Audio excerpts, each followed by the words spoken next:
The following podcast is a presentation of Project Entertainment Network.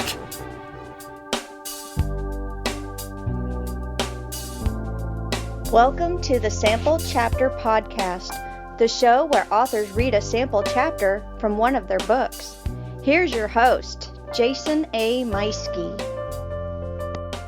Good morning, good morning, good morning to you. Oh my goodness. Hello, my friends. Welcome to episode 118 of the Sample Chapter Podcast, the show where authors read a sample chapter from one of their books. That intro that you heard a while ago, stay tuned. It's going to make a lot more sense later on when we have our guest author, Gary Morgenstein, on here, and you'll understand it when you hear. Hey, every episode of this show is available on all podcast platforms, including YouTube, which is a really cool spot to go to. It's gaining a lot of traction over there because you get to see the book cover as the show plays. So if you want to support the show, you can do so by going in, leaving a starred review, write a review, and, you know, just like I say all the time about leaving book reviews for the books that you hear about on here, or any books that you're reading for that matter, that is a great way to support the show. It really does help. And let me know that you did so. Make sure that I'm seeing it by reaching out to me and bring it to my attention. I'll make sure to mention you on the show. Speaking of, you can follow the show on social media, Facebook and Twitter. We are just the Sample Chapter Podcast on both of those. I want to welcome, oh my goodness, I'm going to butcher somebody's name here, and I apologize, Amy Strouch.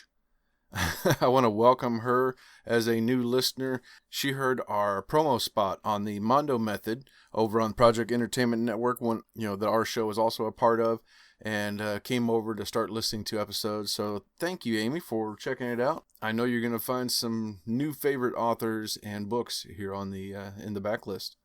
If you would like to be mentioned on the show, just like Amy, aside from leaving us a starred review on your favorite podcast player, you can also reach out to me at samplechapterpodcast@gmail.com. If you have a comment, if you have something you want to say, maybe you have a recommendation for an author, a bucket list author that you want to get on there. And let me tell you, the best way to get people's attention, including that author, is to post on social media and tag us all. Say you want Robert McCammon to come on the show, which I've been working on for 2 years, believe me. Then the best thing for you to do is to post on social media and tag us both, so that way they see that, because they do listen, they do look at that, and they do notice. And I think if enough people are stating, hey, we'd like to have such and such author heard on the Sample Chapter Podcast, then that's a great way to do it. But yeah, like I said, you can also reach out to me if maybe your best friend or your wife or husband, your significant other has written a book and they don't know what to do with it next. Reach out to me, samplechapterpodcast@gmail.com, and we'll get them on the show. We'll make it happen. So, did you miss me? Last week, we had no new episode last week. I had one recorded, but I've been exhausted. It's been a trying time these last couple of months with the COVID-19 thing going on. I hope you're doing well. I am myself. I'm doing well. I'm healthy and staying strong, but I really needed some time for me. I needed to get caught up on a few things. I had a lot of stuff going on in the background that I really needed to take some time and work on it. So that's what I did last week. On Monday, I sat down that morning, went into my Buffer program. The Buffer is a program for anybody on social media, and you can preload posts so that way you don't forget about it. So like with this show, it's important for me to continuously mention past episodes, the current episode, my sponsors, my networks that I'm a part of, that kind of stuff. So I preloaded my week of episodes without a new one for the week, and then I just let it go, responded a little bit to some comments, some nice comments here and there on social media.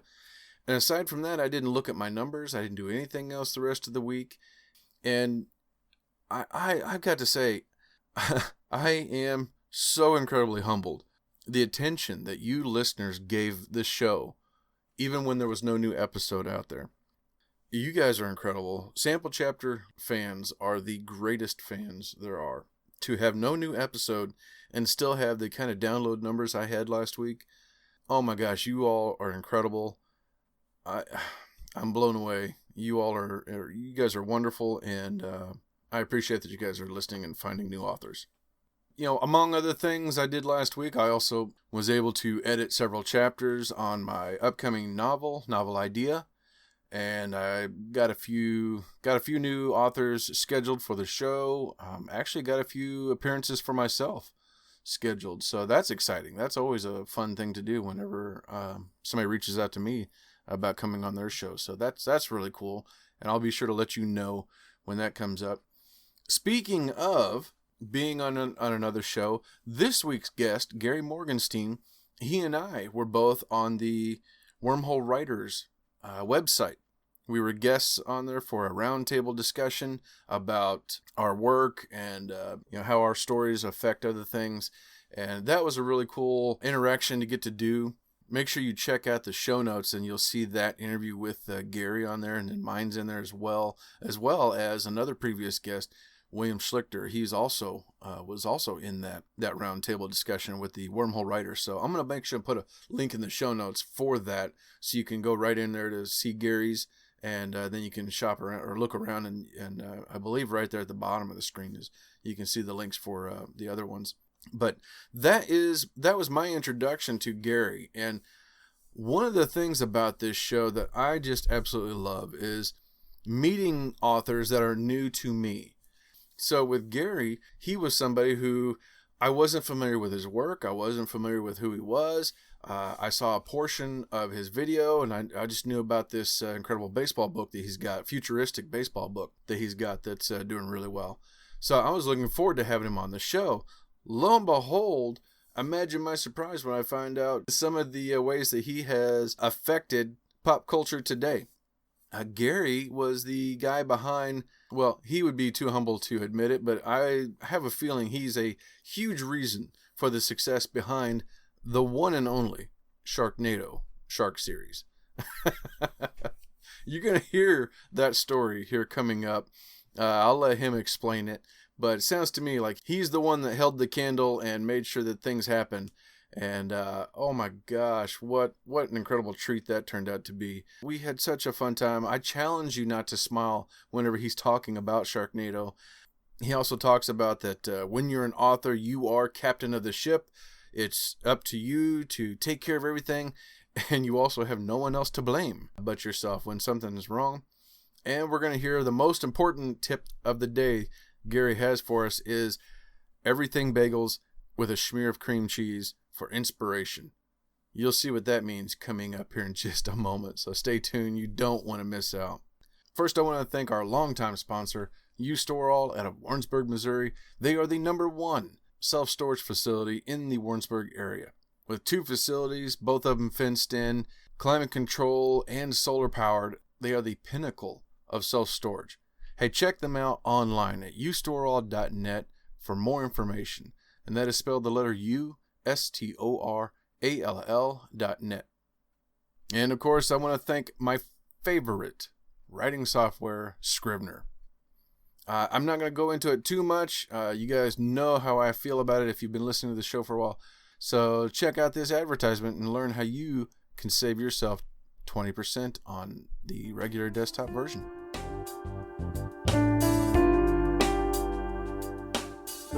Jason here. Hey, I wanted to take a moment and tell you about my favorite writing tool, Scrivener.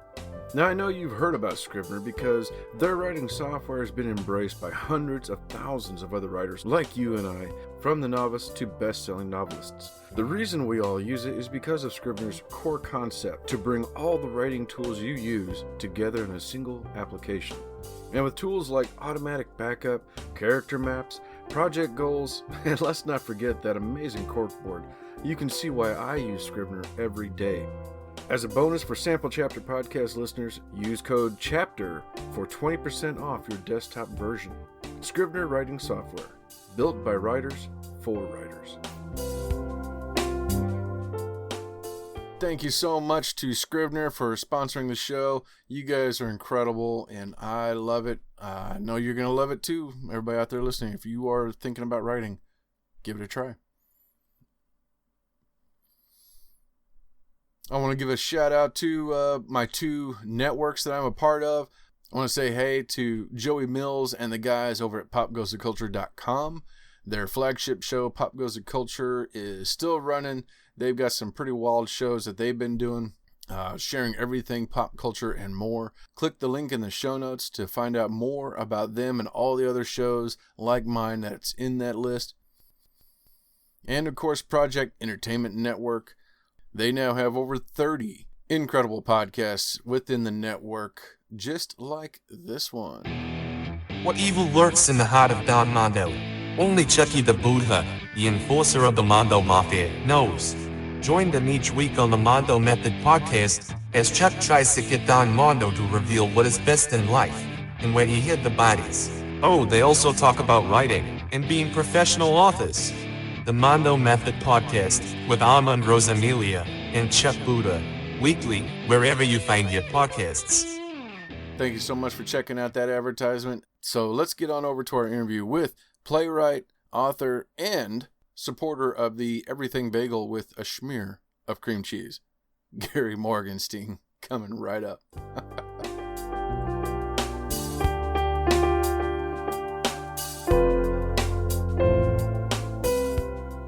Hello, everybody. Welcome back to the Simple Chapter Podcast. This week, we are sitting down with a new friend of the show, author Gary Morgenstein, who has created his own dystopian world and welcomes us to explore it. Gary, welcome to the show. Thank you, Jason. I'm delighted to be on and talk to everyone. I'm so happy to have you here. It's always fun for me to have somebody on who I've in one way or another sort of know, but kind of don't. Right. Yeah. So it's like we're familiar with each other, but yet this is our first time getting to talk, so I'm excited to get to know you a little bit more. Same here. So tell us a little bit about your background as an author. Well, my sixth novel will be out.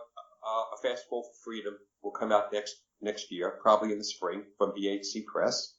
I'm working on this series. The first novel was A Mound Over Hell, which came out in 2018. And I've also written plays. I have a play which, God and Governor Cuomo willing, will premiere in New York City later this year, called The Black and White Cookie, a funny drama about racial harmony. So, and I spent longer than I care to admit, doing publicity in television, most notably a Sci-Fi Channel, where I was the mad PR genius behind Sharknado. Oh my goodness! Yes, there you go. Yes, that was quite the phenomenon there for a while, and we have you to thank for it. It sounds like. Yes, pretty much. Yes, I believe when very few did, and it was just extraordinary. Oh my goodness! Now, how does something like that? How do you get involved in something like that? Well, I was director of communications at Sci-Fi Channel, and among my areas was handling the original movies. They were the B movies, yeah. The monster movies, the ones that were not going to change the world, were not like, going to challenge Shakespeare, but were fun. And sometimes fun and cheesy is what it's all about. And one of the movies that fell into my lap in July 2013 was Sharknado. And I always had a good, Sharknado actually almost never went on the air. Because in June, there was a series of tornadoes that hit the Midwest. Forgive me if I don't remember the exact state, but they did kill a couple hosts of a Discovery tornado chaser. Watching. Remember that? Yeah. Mm-hmm. So now, for those of you the few out there who've never heard of Sharknado, it's about a tornado which hits Los Angeles and lifts sharks out of the ocean and drops them on land where they end up eating a lot of people. So the executives at Sci-Fi, my masters, were kind of worried that we would seem insensitive if we ran Sharknado. I said, wait a second. This is like a tornado, a real tornado. This is tornadoes in Los Angeles, which have never happened before, which are probably impossible. And they're dumping sharks on land. I mean, why would anyone think there's a connection? But then I was warned, if you're doing publicity, be careful. So it was pretty much my you-know-what on the line. If there was pushback. And I spoke to the TV editor of the New York Daily News, Don Kaplan, and he said he's going to give us a huge spread on Sharknado. And I said, well, I mean, do you want to see the screener? He says, no. I said, well, you want pictures before you make a decision? He said, no, the name is good enough. But people were concerned. Like I did some publicity the few days before, and Ian Zieri wouldn't do any publicity because he thought this movie was going to kill his career. And we got some nice press, and people thought it was like a zany idea. And then Thursday night, in July 2013, excuse me, when it aired, it went berserk. It was, you talk about a perfect storm. Yeah. Something about the name, people being bored. Suddenly Mia Farrow is saying she's watching it with Philip Roth. The American Red Cross is saying if there's a Sharknado, this is what you do.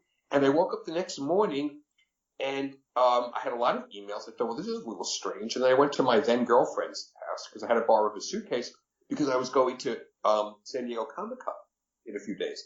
And she said, well, Sharknado, it was on the Today Show. I said, what? She said, yes, they're doing another segment. I said, what? What are you talking about? And I sat there, watched it, and I was like amazed. And I got to the office, and people had to bring me food because I really couldn't leave except for an occasional bathroom break. And literally my phone, I thought, was going to melt from all the calls. I had to assign friends or colleagues to handle interviews because I couldn't possibly be at all the interviews that were coming my way. And, all over the country. I mean, it was incredible.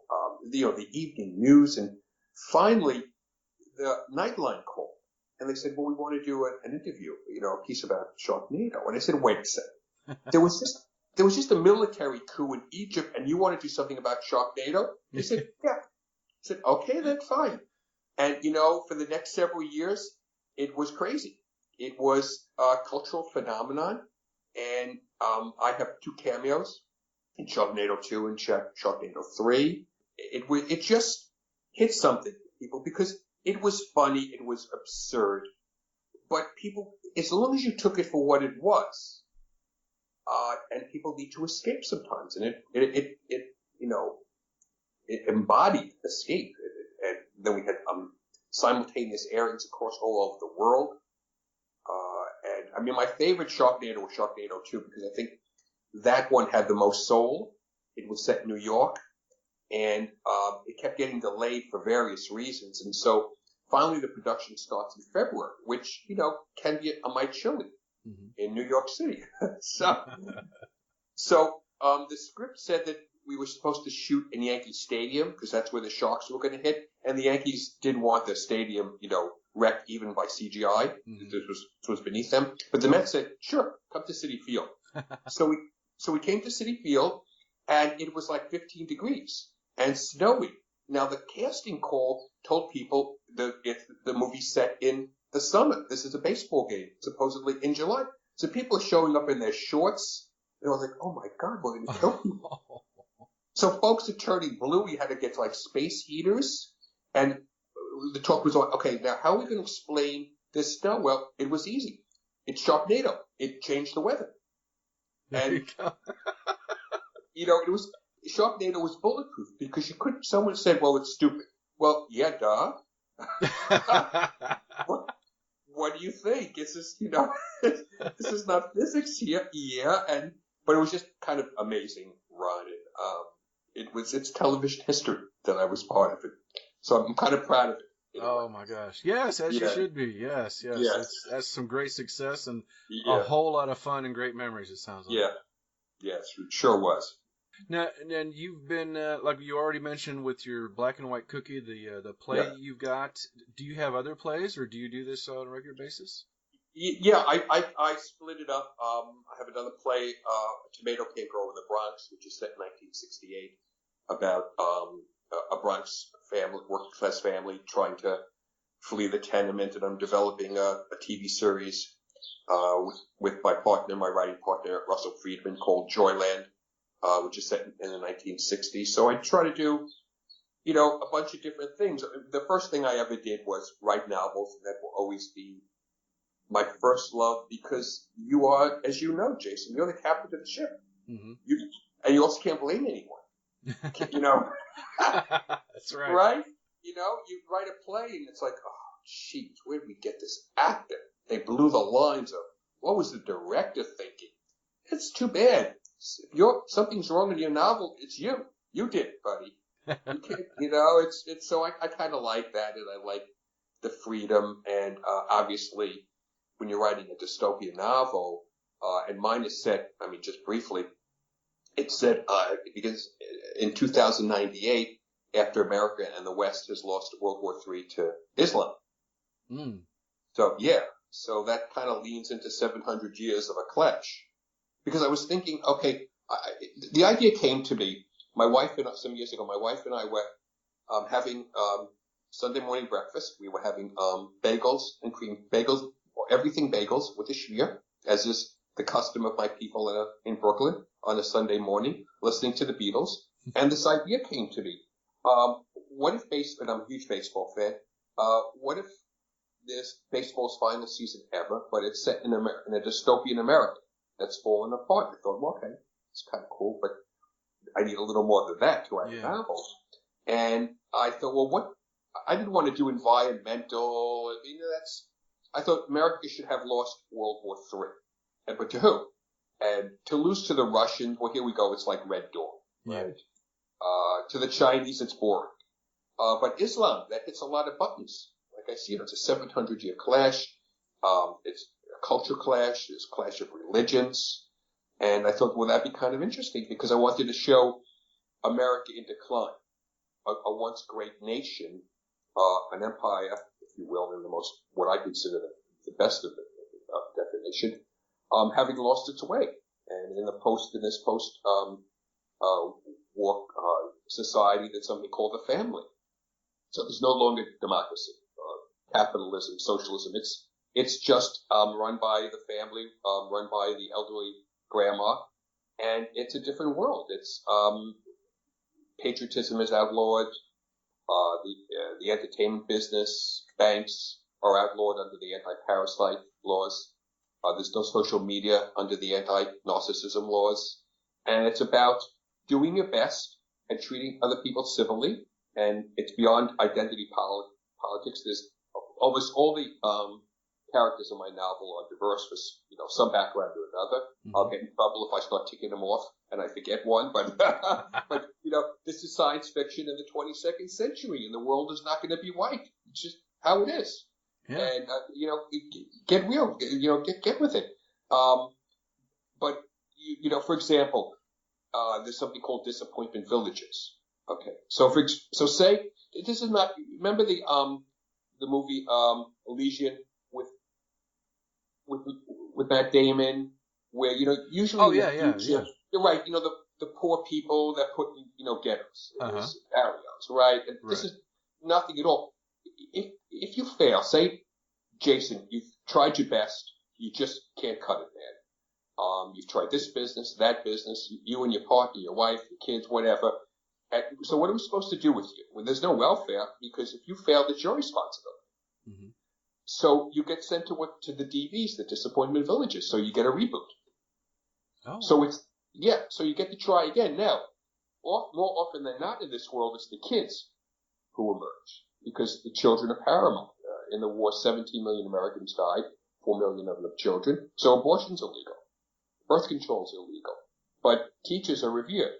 The three most honored professions are cops, teachers, and doctors. Because if they're corrupt, game's over.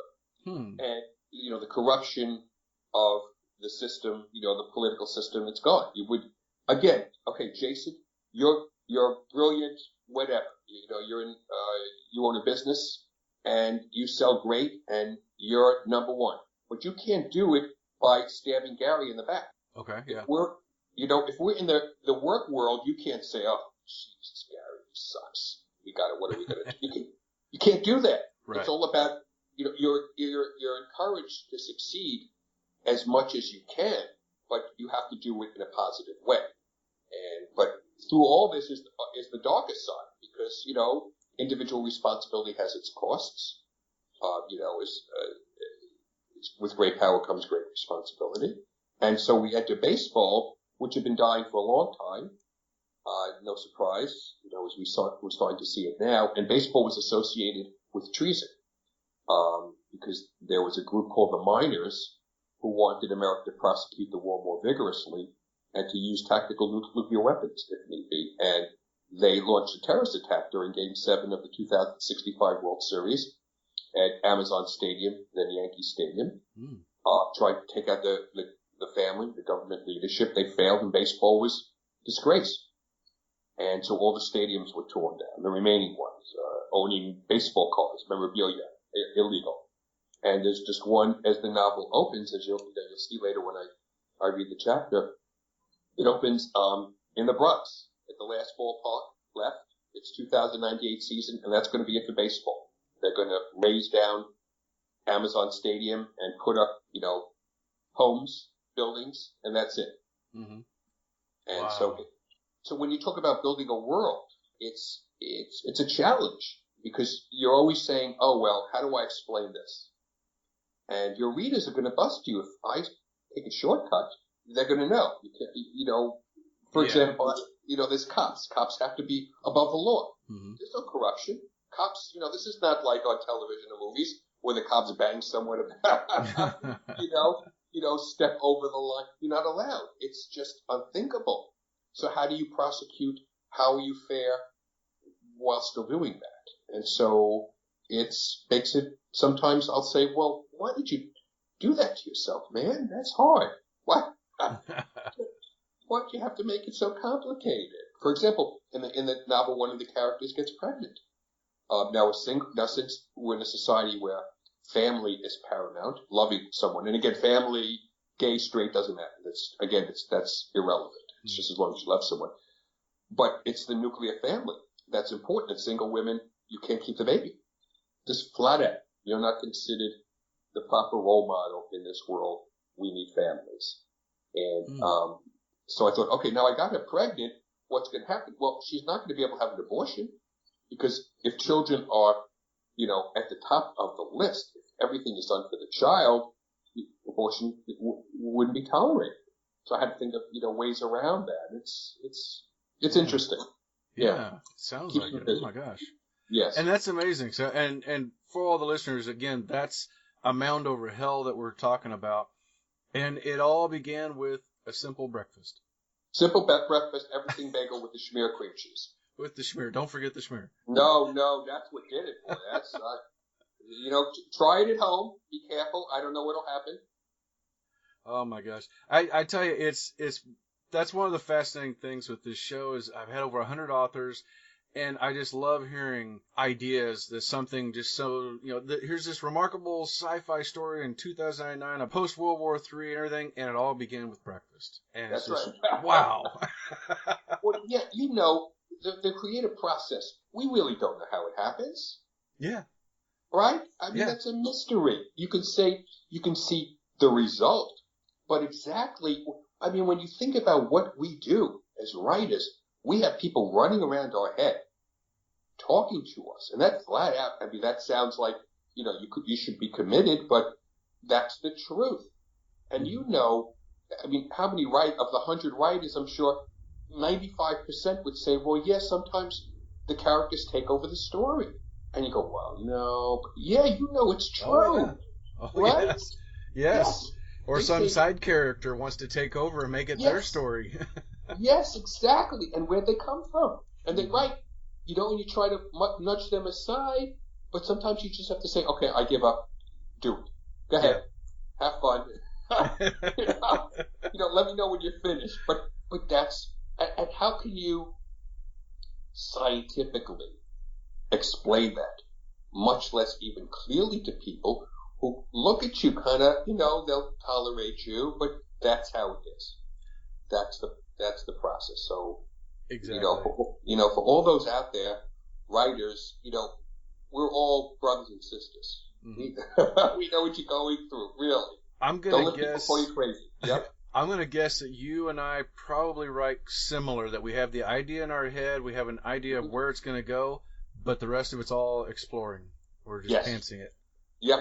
My wife created a genius board for me once, because I happened to mention that, I'm always impressed by writers, on television. You see them with their index cards. Yeah. And my mind is just, I can't do that. So she decided to help me. So I did all the Post-its. I decorated the entire Genius board with all these ideas. I never looked at it again. Mm-hmm. Never. It's just, I make notes, but as often as not, it's going to change. When you write, it's just a whole different ballgame. And I salute people who are that organized, but sadly I'm not. I agree with you. I'm one of those as well that I've come to learn that if I organize it and I outline the entire thing all the way through, I feel like I've written it. Yeah. And it's harder for me to go back and actually write it because I don't. It feels like I'm not learning anything new about the story whenever I go back through it. Yeah. It's look, writing, as we know, writing is painful. And I think, you tell when people say they want to be a writer, I always say, well, write. I'm very harsh about it. I said, don't tell me, you have a great idea for a book or a play, or, write it. And then you must be prepared to edit. Yeah. Right? I mean, that's the tough part. And that goes along with, like you were saying, with the side character. With my first book, I had a side character that came in, started to take over, and I realized it. So I was like, well, let's explore with this for a while, see where it goes. And eventually I realized, okay, this is not going where it's supposed to be going. My entire idea for the story is getting sidetracked. So I had to cut all of that out. And the character ended up becoming somebody different later. But I kept that section because I like what it was doing, but it wasn't working for that story. So at least I've got something for something else down the road, maybe. But it's amazing where these people come from and the things that they're telling us as we're writing, because I swear I hear them. Oh yes, well, I had, in the Mound Over Hell there was this Muslim character, Azhar Mustafa, and when I first wrote him in the first draft, he was kind of a snarky fishing captain, and he gets captured, and I cut all that, but when in the part I didn't cut was when he went home, and suddenly here's his family, and his wife, and his 2 sons, and I thought, wait a minute, this guy's got something working, and he became one of the consciences of my novel, actually, because I let him develop. So it's kind of, and that's the joy. I tell you, that's right. That's just, you sit there with a big smile. Oh, hello. But you're right. Sometimes you have to be careful not to let them hijack things. That's right. Well, that's why writers drink. So simple as that. There we go. That's totally scientific. I will try using that on my wife. So. Good luck, man. Although she did encourage me when I had my 100th episode, she did buy me a bottle of Writer's Tears whiskey. So I was like, oh, well, thank you very much. Yeah. It's 100. That's a great milestone, man. Oh, it was wonderful. Well, looking back, I see it looks like baseball has really been an influence for you in your writing. Yeah, well, I grew up 6 blocks from Yankee Stadium. That's why I talk like this. This is a real New York accent. So there's no acting classes. And I was always a Yankee fan. And my first novel was about baseball. And then my second novel was the man who wanted to play center field for the New York Yankees. And it's kind of a baseball Rocky story. And to promote it, I tried out for the Yankees at an open tryout. And that was great fun. I was awful because, I couldn't hit a curveball when I was 12. I wasn't going to be able to do it when I was 30. But, I stood there's the old Yankee Stadium, at the old Yankee Stadium with, at home plate with a bat in my hand and in the outfield. And it was wonderful. So yeah, I love baseball because I love the magic. I think to be a baseball fan, you have to be sentimental somewhat more than other sports. And again, I love basketball too. And I don't, diss any sports or any passion or athletes or their gifts for it or the fans' love for them. Baseball is a little different. It is, the heart and soul of America. And it makes me sad when I see what's happening. Because baseball is not America's pastime by any stretch of the imagination. And it keeps getting further and further from what it is. The endless home runs and the strikeouts and the lack of the nuance. And certainly, losing the kids because you see less kids there at baseball games. You lose it. Ironically, you've lost the African American audience with baseball. Jackie Robinson was so synonymous on so many levels for that era. You're just losing, World Series at night and games till midnight and the tediousness of it. It's not for these times, and I can see it fading even more, especially if they don't get, the season going because they're fighting. The players are fighting because they're not getting paid enough money. Poor babies. Really 36 million Americans are out of work. Come on. I understand health and safety. Absolutely. You want to make sure that that's a given, but don't start fetching about your salary. For half the season. Really? So. Yeah, I do miss. I was just talking about this with my boss, he's a basketball guy, big time basketball guy all of his life, and he was discussing how he missed out on getting to see the end of the season, and I feel for him, and I said, and I'm more football myself, but I told him, I said, I do miss getting to tune into, like here in Kansas City, my Royals. Getting to check out a game on the way home at the end of the day, or even during the day, listen to it in the background. And it doesn't feel like summer's coming yet. The weather says different, but it doesn't feel like it. Yeah, it's odd. But we live in such odd times. Mm-hmm. Yeah, let's just hope. No, I think football will be back. I think it seems like it. It seems like that's going to come back. Yeah. Yeah, I think by the fall, God willing, things are starting to quiet down now, and I think we're going to start reopening and getting people back to work, hopefully, and living here in New York, we're the epicenter. But even then, you see things. We're promised to go back to normal. Yeah. Now, I didn't get to ask you there at the beginning. I forgot that you were in New York, and I don't know how I could forget that. But you're doing well. You're doing okay, and staying safe. Yes, thank you. Yes, we live in Brooklyn, and I haven't taken the subway since this started. And like I said, my play was supposed to open. A Black and White Cookie was supposed to open March 26th. Actually, the same day as opening day, baseball season. Oh wow. Yeah, but they had to close the theater. So I think because it's independent theater and the seats are under 100 seats, I think we're going to have a better chance come the fall of coming back even before Broadway. Because, again, Broadway has, 800 seats, 900 seats, and it's going to cost a fortune for producers to rent theaters and limit the number of seats. With indie theater, well, okay, you're a little more guerrilla. You can handle that. I could see that because I think in my own experience, it seems like the indie authors have really gained a foothold in this. They've shown that you don't have to have a major publisher backing you to put your work out there, and there's a lot of quality books in independent authors. Sure. I had a podcast, 10 years ago. We did Purple Haze for 3 years, and it was on Blog Talk Radio, and it was pretty popular. We had like 20,000 downloads a week. But my friends would say, "Oh, maybe someday you'll get a real radio show," right? So and the same with indie publishers. It's like, oh yeah, well maybe someday Doubleday will publish a book, but now it's. I think theater is.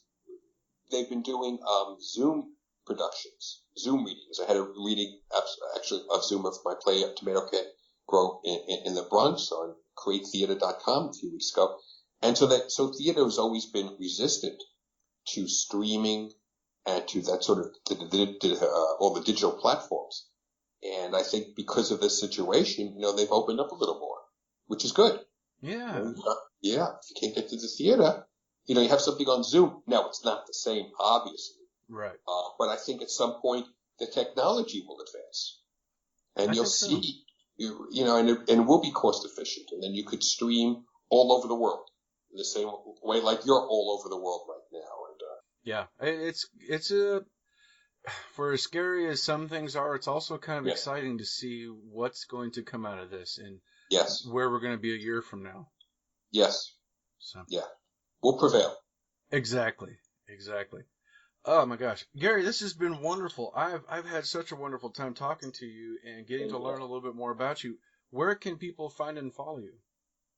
Well, you can get my books at Amazon, Barnes and Noble, Apple Books all over, the BHCPress.com, and my Twitter account is @WriterGary, and I'm on Facebook. All right.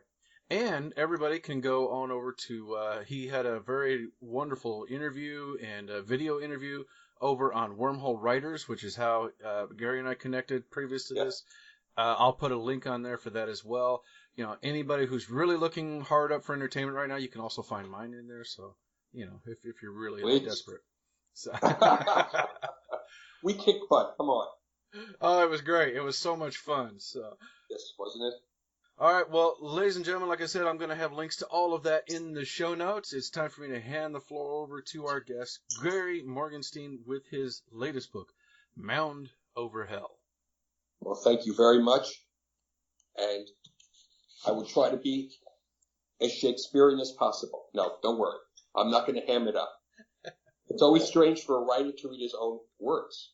I mean, just as an aside, when you're a playwright, it's really one of the most terrifying things when you hear your play, your words spoken for the first time. You're like, oh, really? So anyway, but this is a lot easier.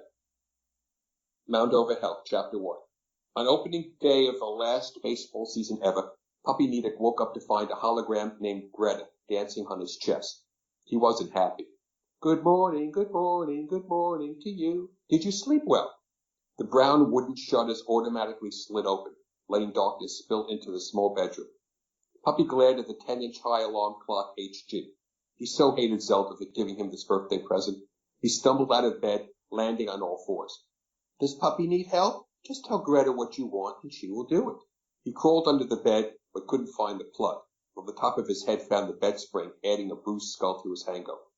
Puppy half fell into the bathroom, a step ahead of the pursuing HG. I've turned on the coffee. Toast is a-cooking. He slammed the door and sat on the toilet. This morning I'll find ways to get even with Zelda, Puppy thought. One effective, horrible, I got you since you got me. Greta peeled about the sunlight, as if Grandma wouldn't let the sun come up. Puppy chose that day's water allotment to shave instead of shower. He lathered up his cocoa-colored face, his watery green eyes always percolating with surprised disappointment peered back, boxed by a thick, hooked nose and the receding hairline chasing thick black hair. He slumped at the rickety kitchen table. The vid news, which went on automatically at sunrise, sang about some skateboarding champions. Apparently they so delighted a visiting fifth cousin that the said dignitary decided to skateboard himself. A true man of the people, he went down a hill and hit a rock, crashing headfirst into a car. The teenager whose athletic prowess started all this helped the cousin, dressed his facial wounds, and announced they'd set up a skateboarding tutorial right there in Dayton, Ohio. Everyone was happy. Life was good. The true test of family is adversity. Grandma's 18th insight skipped across the top of the screen. Puppy swallowed some aspirin. I'm very disappointed in you, Puppy. The hologram waited for him in the bedroom when he returned to dress. Get at the end of the line. Out drinking and in your circumstances. Other people paid. For how long, she whined. As long as I can persuade other people to pay for my drinks, and hey, I still have a job for 5 months. Instead of tormenting me, help me find my socks. Do I look like I have real arms? Greta shook her head in disgust. Faint gray skidded across the sky as Puppy shivered and zipped up his black Bronx Hawks hoodie, adjusting the backpack off his aching right shoulder. Commuters pressed past toward the Grand Concourse, edging away from Morris Avenue, which was the tip of the southern Bronx disappointment village. There they went, dashing through the curtain of endless traffic, hurrying against the light. He'd swear on Grandma's bra straps the damn rags acted as if they could contract value. That went against everything the family stood for. As Grandma said in her third insight, nothing was permanent if you loved deeply and worked hard. Honesty, ethics, taking care of each other, everyone believed that. If you failed, it was your fault. That's how you ended up in a DV. Like Puppy's parents. He still lived 2 blocks away, on the reg side, close enough to seethe, far enough to remember. He cut through the DV. The aged building's beige and rust brick faces were worn, yet there was always a flower pot in the windowsills. The cars were older models, some even from before the war, bodies scratched, Dents hammered out into dimples. Playgrounds at this hour were empty. You went to school or work. You tried to do something, anything, or you stayed out of sight. Otherwise, you shamed the whole community. They said you could eat off the streets of a DV. He had here many times. Sidewalks were scrubbed, light poles gleamed. Garbage didn't seem to exist. He filled a trash bag even a quarter of the way and then shoved it down the chute. You took pride in something even when you had nothing. At least you could be clean. Every one of the 89 disappointment villages in what was left of America was the same. An old suit pressed and cleaned over and over until the frayed strands begged for mercy, just waiting for a pretty new time. Leaving the DV, as if they ever did, puppies strolled along the water, pausing near the drive to watch HD sailboats drift past on the Harlem River, the abandoned buildings of Manhattan's Washington Heights like decayed beggars on the other side. Puppy waved back at the fake boat crew and headed down 161st Street to River Avenue. He paused under the L, the B train rumbling overhead, and waited out the 15-minute 8 a.m. shower, squirming into his thin sweatshirt as the temperature dropped 8 degrees. As part of his annual superstition, Puppy stepped on a pile of broken concrete, forming a jagged path outside Amazon Stadium, and handed his baseball historian's pass to the 8:30 on the stool by Gate 6. The robot grunted in one bored breath, returning Puppy's card. "Your new pup?" he asked. The robot nodded. "Lucky me. We'll go out with a bang." The 8:30's eyes swiveled back and forth in faint sarcasm. All bots had the same face, which was no face. Could never tell what the bots were thinking, though you were supposed to. "Nice to meet you, Puppy," surprised the 8:30 by shaking its hand. "Oh, okay. Nice to meet you, Mr. Dieter." "Just Puppy," he paused just inside. "Anyone else here?" The 8:30 shrugged. "A few." Inside, a lone 831 swept a long, filthy pavilion, corralling piles of dirt around a gutted hole 5 inches deep. There were similar piles of dirt near the other craters. Maybe the robot thought the blasted pockmarks of the floor were bins. Along the interior wall was the famous mural of the legendary three amigos, Mushy Lopez, Easy Sun Yen, and Derek Singh, blotched with grime and dotted with bullet holes. The recognizable faces of the New York Yankees greats nearly faded from neglect, indifferent as a brutal enemy. The shattered windows of the gift shops had long since collapsed inward onto hazy, dark interiors. A few items remaining on the floor, a torn t-shirt, a miniature bar, broken pieces of something stomped on, crushed amid the otherwise barren, dusty shelves. And thank you so much to Gary Morgenstein reading a wonderful sample chapter from his latest book, Mound Over Hell. Hey, the book is available on Amazon, Barnes & Noble, Apple Books, and BHC Press. Click the link in the show notes for all of that and to follow Gary. Don't forget that interview is going to be in there as well over at Wormhole Riders. And all of our sponsors and friends are in there, so click those and check them out. Don't forget to get on over to your favorite podcast player and hit that subscribe button so that you don't miss out next week when I'm back with an all-new author, a new book, and a new sample chapter. Take care, everybody. We'll see you again real soon. Thank you, everyone, for listening. You take care. Happy Friday from Brooklyn.